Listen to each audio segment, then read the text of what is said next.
कराह रही है मानवता आतंकवाद मिटाने को, भारत भी तैयार खड़ा है आतंकी निपटाने को। जब भी बड़ा है पाप धरा पर, हमने ही बोझ उतारा है। हम राम कृष्ण के वंशज हैं जिसने रावण और कंस को मारा है।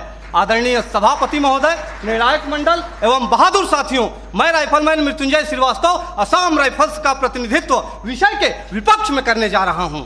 मानव अधिकार महोदय, इस शब्द को सुनकर मेरे मन के दो बिंदुओं के मध्य एक दृढ़ विरोधाभास उत्पन्न होता है, क्योंकि या तो इस शब्द की महत्ता और प्रासंगिकता का कोई अर्थ नहीं, और यदि अर्थ है तो हम सुरक्षा बल मानव नहीं, अर्थात जिस मानव अधिकारों की वेदी पर आश्रित होकर पत्थरबाज, नक्सलवाद, उग्रवाद और आतंकवाद के मरण व हरण पर यह मानव अधिकार के ठेकेदार भेड़िया विलाप करते हैं, वे अयोध्या, अक्षरधाम, संसद भवन, ताज, कठुआ, गया और पुलवामा जैसे विध्वंसकारी कांडों पर मौन क्यों हो जाते हैं?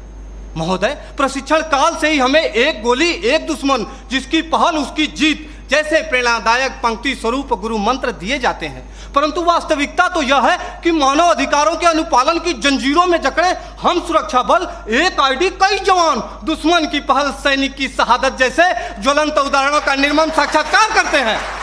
महोदय, जहां कानून व्यवस्था चरमरा जाती है, आतंकी हुकूमत चलती है, मानवता का अस्तित्व खतरे में पड़ जाता है, वहां पुनः शांति स्थापित करने के लिए सशस्त्र सुरक्षा बलों की तैनाती की जाती है। ऐसी कठिन परिस्थिति में मानव अधिकारों का अनुपालन करते हुए आतंकवाद एवं उग्रवाद के विरुद्ध लड़ना, वो भी प्रभावी तरीके से, कतई संभव नहीं है। एक सैनिक होने के नाते मैं यही कहूंगा कि शस्त्र मिले हैं, कर्म करो, सर्वनाश करो गद्दारों का।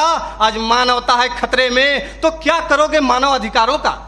महोदय, मानव अधिकारों के अनुपालन का ही नतीजा है कि पश्चिम बंगाल के एक छोटे से गांव नक्सलवाड़ी से शुरू हुआ नक्सलवाद हमारे देश के 240 जिलों में फैल चुका था, लेकिन जब सुरक्षा बलों ने उनके खिलाफ कठोर और दंडात्मक कार्रवाई की तो यह सिर्फ 90 जिलों में सीमित कर रह गया है।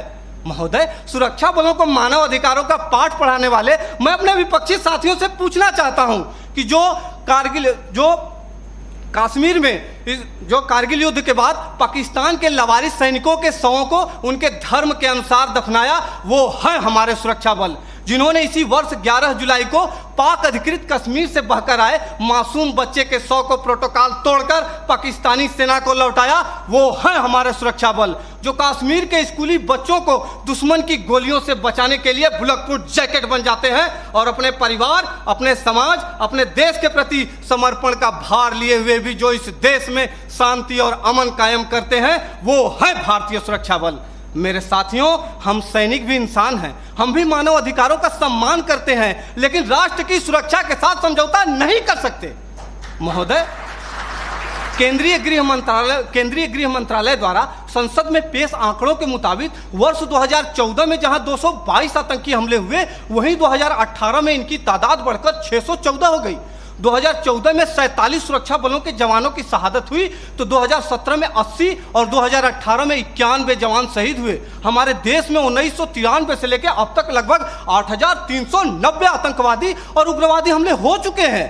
महोदय, पूरा देश जानता है कि ईद की छुट्टी के लिए जा रहे सेना के जवान औरंगजेब को आतंकियों ने अपहरण कर निर्दयतापूर्वक हत्या कर दी, तब तो किसी ने भी औरंगजेब के मानव अधिकारों के लिए आवाज नहीं उठाई।